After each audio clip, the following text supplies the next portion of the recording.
Okay. Good evening, everybody. Hopefully you can see my screen. There we go. Just admit. Oh, and I'll do that in a second. So thank you for joining us this evening for another Tips in 20. These sessions are always fantastic and it's amazing to have you with us. If you don't know who I am, if you are with us because you've come through somebody else, that's absolutely fine. My name is Charlie Beswick. I am mum to Oliver and Harry. That's Harry on the screen there. I'm best-selling author of Our Altered Life, mentor to mums with an altered life, advocate for parents in the workplace, charity founder, and cheeseaholic and gin lover. So that's pretty much me. But this evening, we are going to be sharing toilet training your neurodivergent child tips with our resident expert, who is Lisa. So I am going to hand over to Lisa and I'm going to let her go with this session. So I'll just put myself quietly for a second and I'll do the back end, letting people in. But yeah, Lisa, if you'd like to share your screen, if I stop mine, go, and over to you, my lovely. Oh, let me just unmute myself first. So actually, how do I make myself big first? How do I get myself on the screen? I think when you're talking, it goes big anyway. Does it? Or can you all see me okay then before I share? Can we have a thumbs up if you can see, Lisa? See me big or am I little? Big, yeah, excellent. Okay, right, thank you so much. I know there's quite a few people that have joined, so I'm really appreciative of that.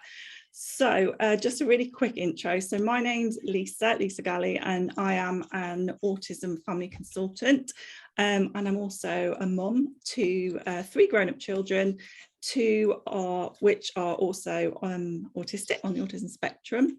And you might have seen me over on Instagram. My account's a School Run Mum, where I share kind of tips and our life living with autism and kind of all that sort of thing, all those tips and tricks and things. So today we're going to be talking about, as Charlie said, toilet training your neurodivergent child.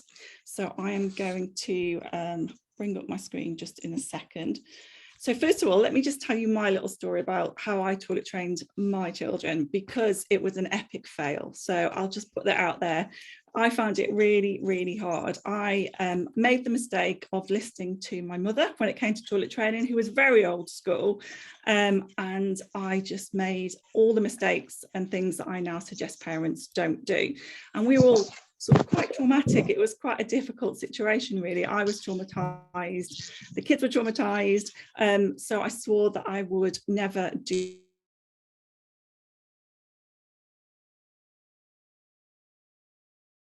There we go. So I started to look for a better way to toilet train autistic children, and I couldn't find one. So I looked everywhere, I couldn't find one. So I listened to my gut and what worked with my son in other areas of his life, and I used that knowledge, and that's how I eventually trained him. And I created a technique that now works with autistic children, neurodivergent children. So let me bring up my screen to do a bit of sharing. Hopefully you'll be able to see this. Oh, I'm going to have to go back actually to the beginning. Best laid plans and all that. Bear with me 1 second. Okay. There we go. So tonight I'm going to go through the stages of toilet training your neurodivergent child, what they are, but I'm going to spend most time on location association, which is the first stage of toilet training, because this is really the most important stage. And this is something that you'll be able to start tomorrow. So you'll be able to start doing it right away. And you can see here that we've got these 3 stages. So location association, follow my lead, which is where we're kind of taking the lead with your child, and then communicating I need to go. And this is when your child's actually telling you they need to go to the toilet. And you can see that that actually comes a lot later.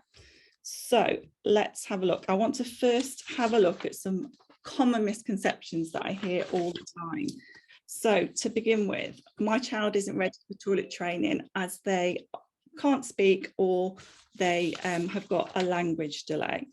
So over the years, I've had so many parents referred to me when I was a speech therapist by GPs, health visitors, who were telling parents that actually they weren't ready to start toilet training their child because they had a language delay or they weren't speaking. And this is absolute poppycock. It's not true at all. Your child doesn't need to be speaking, and I've successfully helped many parents with non-verbal children get dry.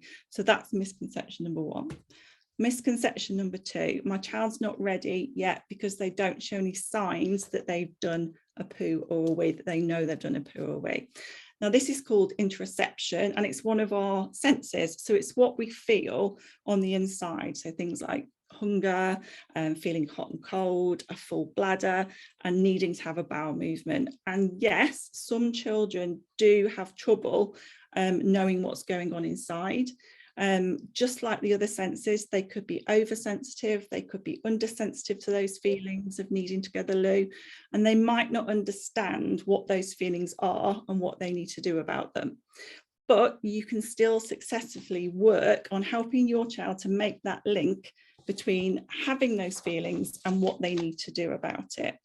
And taking your child out of pull-ups, even though it feels really, really scary, is part of that process, because pull-ups are really good. They do a great job of what they're meant to do, and that is keeping your child from feeling wet and the discomfort of a wee or a poo.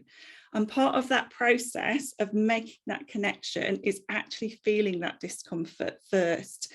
And again, this doesn't happen overnight. So my son was more than happy to sit in wet and dirty underwear to begin with when we started training, but gradually with practice and predictability, he learned that this isn't what we did. Okay, so misconception number 3, my child needs to be telling me that they've had a wee or a poo. Again, a bit like what we talked about with regards to that interoception, your child doesn't need to be coming and telling you that they've had a wee or a poo for you to be able to start toilet training. In fact, communication and initiation is the final stage of toilet training. We need to work on lots of other skills first. Okay, and then the last one, my child isn't physically ready to use the toilet yet. So it might be that they've got poor fine or gross motor skills. And yes, this is something to definitely take into consideration, but we're only working on getting your child to do a wee or a poo on the toilet. That is one skill. So things like pulling down clothes, wiping, flushing, washing hands, they're all separate skills and they've all got lots of different parts to them. And we work on that afterwards. So for now, you can help your child to pull down their trousers, their pants if they need the help. You're going to be wiping, flushing, helping them wash their hands. We need to teach one skill at a time, because what we don't want to do is to put extra pressure on them by increasing those expectations that we do if we're expecting them to do all of those things, because that's quite a lot of things to actually to do in one go. Okay, so here are some pictures of all the things that I did wrong, and these are some of the things that I suggest you don't do. I'm going to stop the share so that you're not going to have death by PowerPoint. Okay, so hopefully you can still see me big again. Okay, so one of those things is using a potty. Now, the thing about using a potty that isn't helpful is that you create almost this extra step that you just don't need. So autistic children can really struggle to transfer the skills that they learn in one environment to another environment. So we call that generalizing. So by teaching them to poo and wee on the potty, you have to almost train them twice when you switch over to the toilet. And also we tend to use a potty in every single room that your child is in. So, but we don't go to the toilet in the living room. So we don't want to confuse your child. We want them to associate going to the toilet with the bathroom. Instead, I suggest using a toilet seat and a step. So the second thing to avoid is going bottomless. So by that, I mean no pants or trousers and just letting them kind of run around naked from the waist down. Now, by going bottomless, what we're actually doing is we're avoiding two really important lessons. So one is the chance for your child to feel that they've had an accident, which is really important when making that connection, like we were just talking about, between that interoception and then that habit of what we do. And then the second thing is that we wear clothes when we go to the toilet. So when your child is finally toilet trained, they're going to be wearing clothes. So let's start near the finish line. Let's actually have them where we want them to be when they finish. So what I would say is use loose fitting pants and trousers, or loose fitting joggers. I would go a size up in pants, and that's because one, it's going to be easier for them to pull up and down, and secondly, if they're not as tight, they're going to feel that wee a little bit more. It's going to be a little bit more discomfort for them, and we just want them to feel just a little bit uncomfortable. I know that sounds awful, but that's the only way that they're going to kind of make that connection, that they've actually had a wee and it feels uncomfortable. So go a size up. That's what I'd suggest.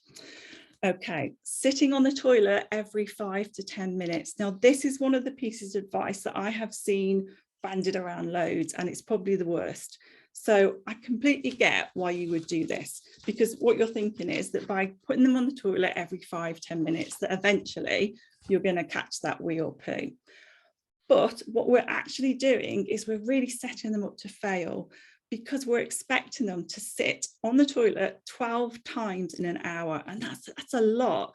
And the expectation every time we sit them on the toilet is that we want them to have a wee or a poo, but they're not going to do that 12 times. I know I certainly, even my weak bladder, certainly couldn't do a wee 12 times in an hour. So they're going to have more failures than success, and that's going to feel really despondent for them and for us as well. And it doesn't teach that association. Okay, allowing them to have devices on the toilet, so like iPads and things like that, or sitting them sort of in front of the telly so they can see the telly. We don't want them to associate the iPad or YouTube with going to the toilet. And that's because also they could become so engrossed in their iPad that they don't realise that they've done a wee or a poo. And again, this is a missed opportunity to learn that association.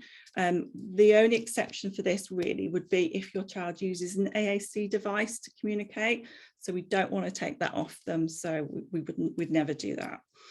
Never shame them about having an accident. So keep your language as neutral as possible. So think about what language you're going to use when you're toilet training. Are you going to say wee time? Are you going to say toilet time, bathroom time?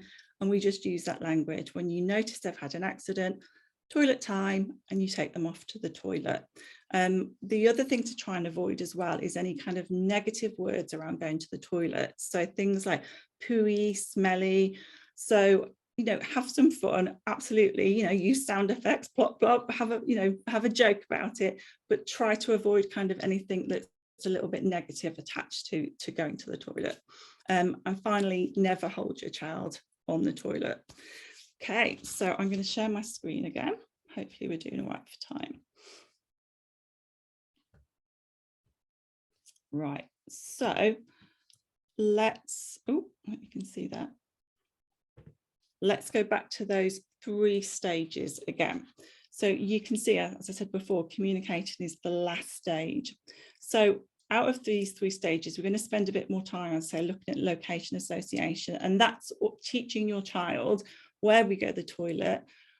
Oh, we've gone back on. Where we go to the toilet, what actually happens on the toilet, and when we go to the toilet. So what you can do is you can start to we kind of collect data, start to have a look at when your child is having a wee in their nappy, when you change their pull-ups, and your child will have a schedule. They'll have their own personal schedule when they have a wee or a poo. And sometimes it feels really random, but actually if you start to kind of keep a note of that, that's going to really help you when you start actually leading them to the toilet, because we can take them at the times when they're most likely to have success. And then, so stage 2 is when we start leading them. And again, we're going to use that data to help us know when to do that, but also why, what's in it for me. So what is going to be an incentive for your child to actually do a wee on the toilet, do a poo on the toilet, rather than in their pants or in their pull-ups. So we look at reinforcers as well, rewards, just keeping it really, really fun around going to the loo. And then, as I say, stage 3, when you're having hardly any accidents at stage 2, that's when we move on to fading out support so that your child can actually communicate to you that they need to have a wee. And I think sometimes we think that that's one of the first things that needs to be in place, but it's not. It's actually one of the last things that we do. Right, let's move on to location association. So this, I can't stress this enough, this is the most important stage because it sets the scene for all the other stages and how successful they are. So what we're going to do is, for a minimum of 2 weeks, you might want to do it longer, is you won't put your child on the toilet at all during this stage. All this is about is we're going to be showing your child the skill before we expect them to start imitating it themselves. So this means picking a specific bathroom that you'll be using for toilet training. So, and you'll only use this toilet to begin with. I want you to move everything to do with pooing or weeing into this room. Nappies, pull-ups, wipes, changing mat, clean clothes are all going to go there. Oh, I'm just going to bring my head back a bit. There we go. Yeah, you're going to put everything to do with going to the toilet there. Then what you're going to start doing is you're going to start changing your child's nappy or pull-up in this bathroom on the bathroom floor. So if your bathroom's tiny, if it's really small and you don't think it's practical to change them kind of on the floor, what I do is I put the changing mat half in, half out, so that your child, whatever way they are, that they can actually see the toilet. Or you could stand them up and you could remove their pull-up if that works. Do what works for you, but stick to this one bathroom and make sure they can see the toilet. You're going to dump what you can of your child's poo from their pull-up or nappy into the toilet. Let them see you do that and let them help you flush it away. We want them to eventually see this room, see the bathroom, the toilet that you're going to be using, and we want them to connect it with having a wee and a poo. In the same way that when they see your car, they might connect that to going to the shops or going to nursery, or they see the garden and they relate that to jumping on the trampoline, or they see the kitchen and they relate that to eating their meals. This is what location association is. We want them to see that room and immediately relate it to poos and wees. So with every other skill that we teach our child, we do this by demonstrating. So if you imagine like eating with cutlery, so we don't just put a fork and a spoon in front of your child one day and say, eat. So they've seen us use cutlery for months, probably years, and we don't even think about it. So every mealtime that we've sat down, we're using cutlery, they're getting those models of what we do. So when we hand them a spoon or a fork, instinct takes over, it goes up to their mouth because they've seen us doing that for so long. And it's the same with the toilet. We can't just decide one day that we're going to tell them that they're going to stop doing poos and wees and their pull-ups. They're going to start going on the toilet without showing them how we do this for a really good chunk of time.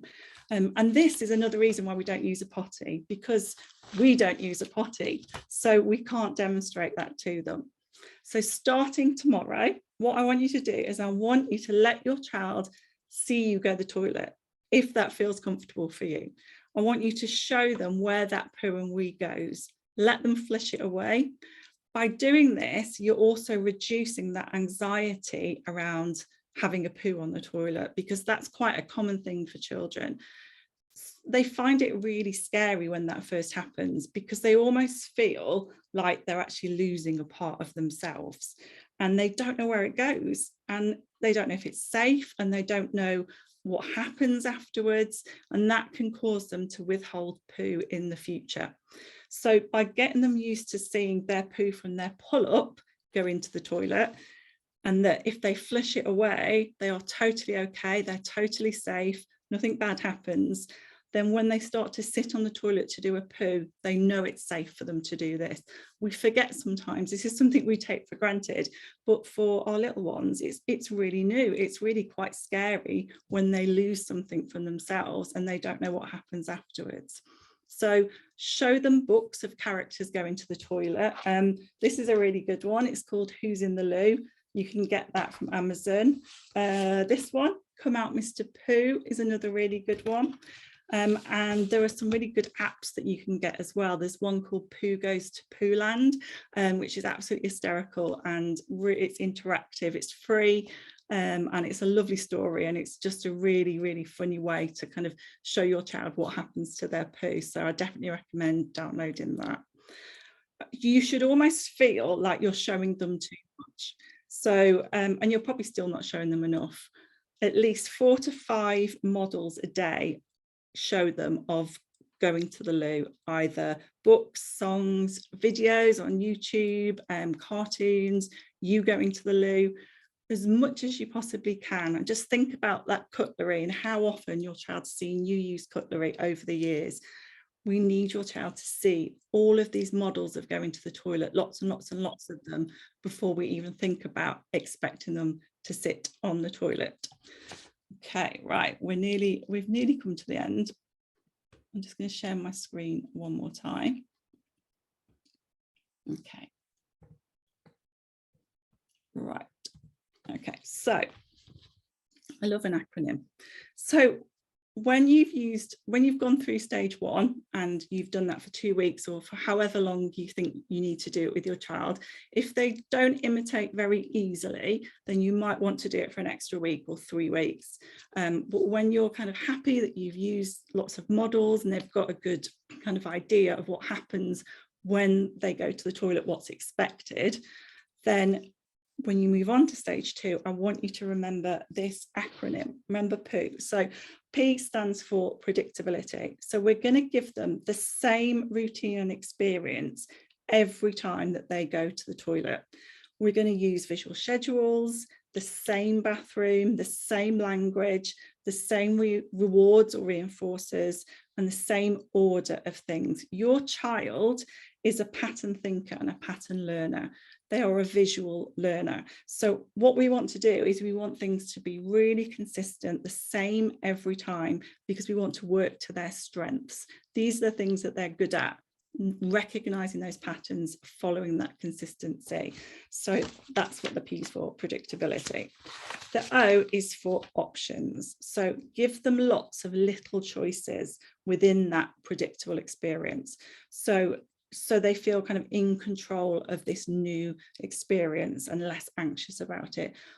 More choices reduces anxiety. It helps them feel like they've got some control over the situation. So this could be what pants they wear. It could be a choice of 2 wet wipes. Which one are we going to choose? It could be what soap are we going to use on our hands? It could be what sensory toy they're going to hold while they're on the toilet.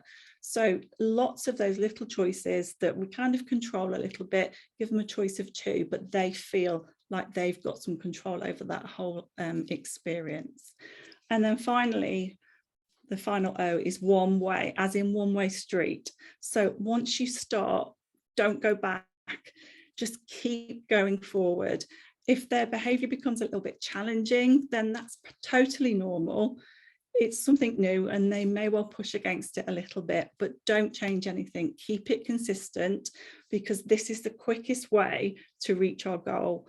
If you change anything or you go back, then it's really going to confuse them and what's expected of them if you have to start all over again, because we never know how close they are to cracking it if we stop. So that is our POO acronym. So I want you to try and remember that one if things get a little bit tricky. Oh, yes, that's right, isn't it? We're going to questions now, Charlie. I'll let you take over. We are, yes, thank you. That was brilliant. So we've got some questions that came from the group. I think actually a lot of what you've said a lot of these questions will probably have been covered by what you've said already.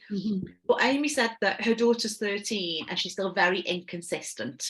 So sometimes they feel like they've done okay and sometimes she's not. And she says, obviously, as she's getting older, it's more difficult to manage. What do you suggest for her? So I've noticed in a message she'd put about she's got this extreme fear of missing out. So I'm guessing that kind of means that she wants to be back to what she was doing before. So what I would say is you only really need to keep her on the loo for sort of 2 to 4 minutes maximum. And there are a couple of things you can try to keep her on there. So I like a little compact mirror or just a little handheld mirror. Kids love to see themselves when on the toilet, and that can really help to keep them on there. Try and get a photo of her actually sat on the toilet herself, because if she can see herself in that situation, she can relate to it a little bit easier, so that might help.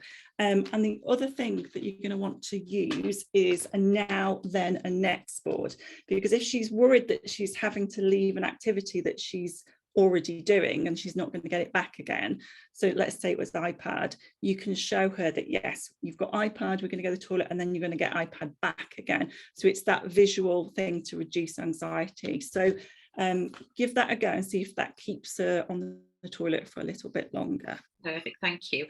So the second one is I have no idea where or how to start toilet training my son. This was Stacey. I think you've covered that actually with the questions.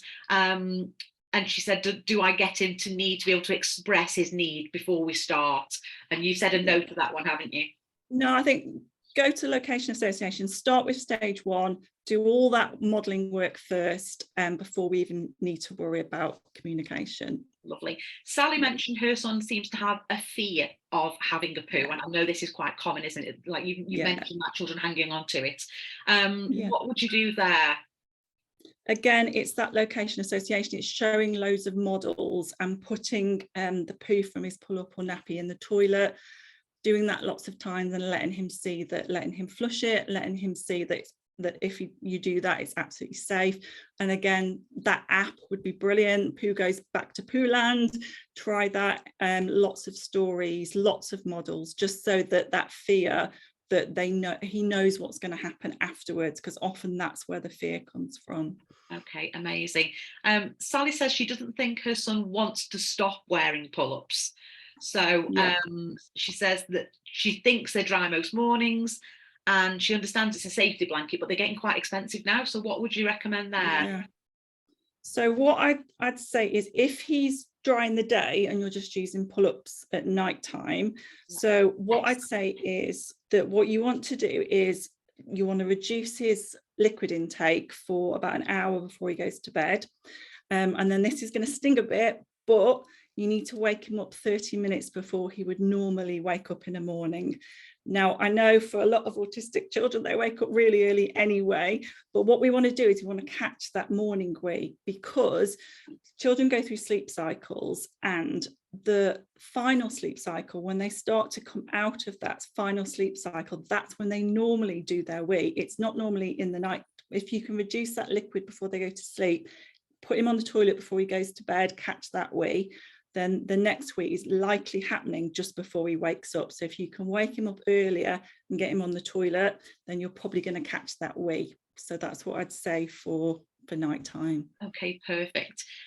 Stacey said, very similar actually to one of the other questions, that the little one will not go on a toilet or a potty, and he'll hide somewhere in the house to do a poo. So I'm assuming that you would go back with the association, location association advice there. Yeah, and the fact he's hiding is actually a really good sign. What I would say is, jot down when he starts hiding for his poo, jot down what time it is and see if there's a pattern the times he's doing it, because then when you go on to stage 2, you've got a good idea of actually when it is he's having his poo. And what you'll probably want to do is, in stage 2, you're probably going to want to turn around when he's on the toilet and give him a little bit of privacy. So it could be that actually he doesn't want to be watched when he's doing a poo or wee, which is completely reasonable. We're all entitled to privacy. So I would try that, and yeah, all that location association stuff and modelling. Okay, perfect. We've got a lady whose lad is a willy fiddler. I know that sort of anxiety a little bit, and she's worried that if he's out of pants, then he's going to be fiddling. Is that something that you help with as well? What I would say is, it's quite common, and I know that doesn't always make it easier when you hear that. Is he kind of like sort of 5-6 age, something like that? Yes, I'm pretty sure he's younger. Yeah. So actually, what I'd say is, she was mentioning the restrictive clothing. So because we're not expecting him to do his clothing, you can put him in pants with the restrictive clothing on top, because she'll be taking him to the toilet and doing that for him. So that doesn't mean she's got to necessarily get rid of that restrictive clothing. Also, it could be that actually the pull-up is rubbing a little bit against his willy, which is actually feels quite nice. Mm-hmm. So by getting rid of the pull up and having loose pants, that in itself could help.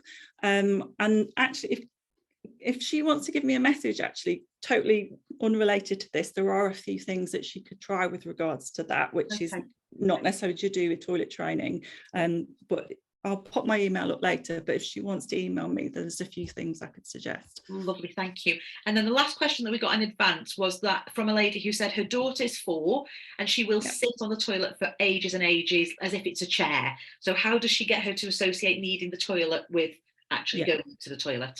Yeah. And it's that location again, because to her it is just a chair. Yeah. So we need her to understand by all those models and that location what it's for. So once, I wouldn't be putting her on the toilet yet, so do all that work at stage 1 so that association's there. And I noticed as well, she's mentioned that sometimes she poos in the bath, which is really common. So again, fish it out, let her see you put it in the toilet, flush the chain, and again, poof and pull-ups in the toilet so that we're getting that association, because at the moment it is just a chair in the bathroom as far as she's concerned. Perfect, thank you. Right, we do have some questions in the chat to go through really quickly. Is there any particular age that you suggest people would start toilet training? After 2.5, I'd say. Anytime after 2.5. Yeah. Okay. So we've got a question on pull-ups in the sort of being wet at night. So I think you've covered that one with the other question as well. How often do we take them to the toilet to sit on the toilet? So again, that is to do with collecting their personal schedule in stage 1. So start to make a notice of when they're having a wee or a poo. And then when you move on to stage 2, that will be your guide as to when you take them. If you're not sure, I always say about 90 minutes, no less than 90 minutes. Yeah. Okay, perfect. Do you recommend wearing just loose pants without underwear? So I'm assuming that means trousers in the UK. Yeah. Do you recommend that?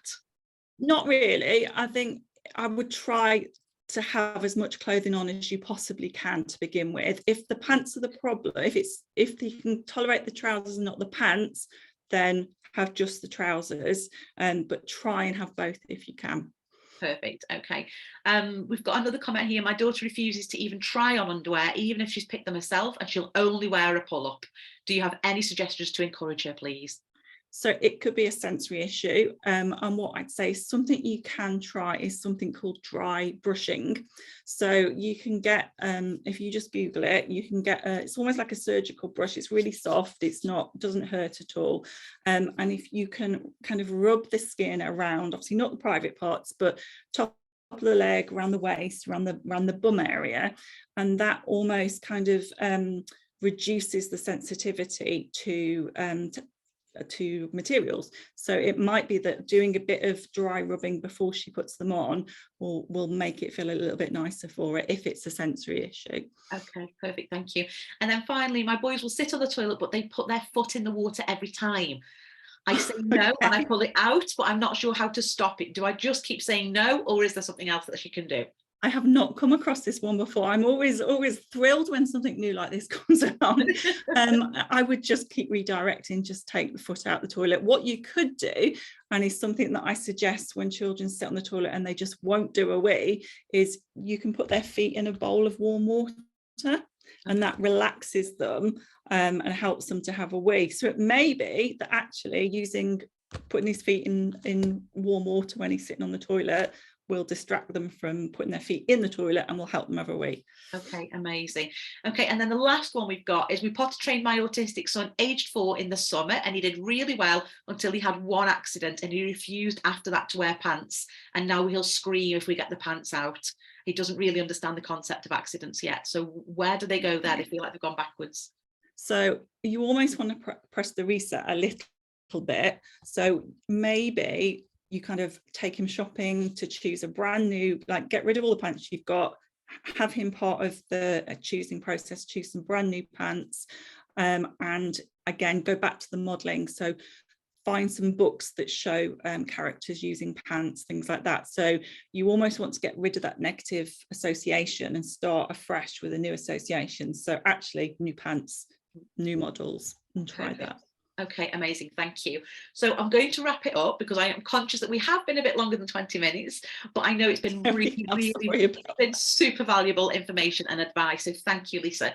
I do know that people are going to people that join the Send Gin and Cheese membership are going to be having more from you because you've agreed to be a guest speaker in-house for me. So if you are interested in that, then I'm going to pop the link here in the chat box. So if you click on that, just right click, open in different tab, and then you can stay with us while that's loading, or contact me afterwards and I can send you the link. Just get on the wait list and you'll get the sort of early bird price as well for that.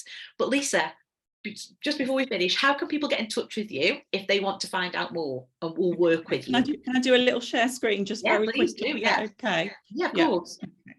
Let me just share it and then you can jot it down. So let's go all the way down to the bottom again. Oh, right. So if you want to get in touch with me, you can. So this is my website. You can see at the top on Instagram, it's School Run Mum Autism. We also have a Facebook group, the Neurodiverse Family Support Hub. And also I am running a course that starts the 20th of March, just in time for the Easter holidays when the kids are at home, perfect time to toilet train. And just for tonight, I'm going to open the doors to that so that you can join if you'd like to. And you can have a lovely 35% discount code if you use the code Gin and Cheese. And part of that course is you also get access to a private Facebook group where you get my support throughout. So that's very exciting. So if you want some support to go through those stages, then this is the course for you. Brilliant. And I have to say, if you are watching this on replay after that time, bear in mind this is a limited offer for the people who are on the call this evening, but you can still get in touch with Lisa on those different platforms if you want some more information, or you can meet her further and have more information in my membership. So that's us done. Thank you very much for joining us, everybody. Lisa, thank you so much. That's been brilliant. We've had one comment that said, this is the best training I've had on this, and I've done loads. Oh, so thank well you. done you. Yeah, it's gorgeous, isn't it? Is it okay if I just give you the link later to pop in the group, just to click on the sales page for anyone who wants to join the course? Yeah, absolutely. That's perfect. So thank you ever so much, guys, for joining us. Hope you found that useful, and we'll see you next time on Tips in 20.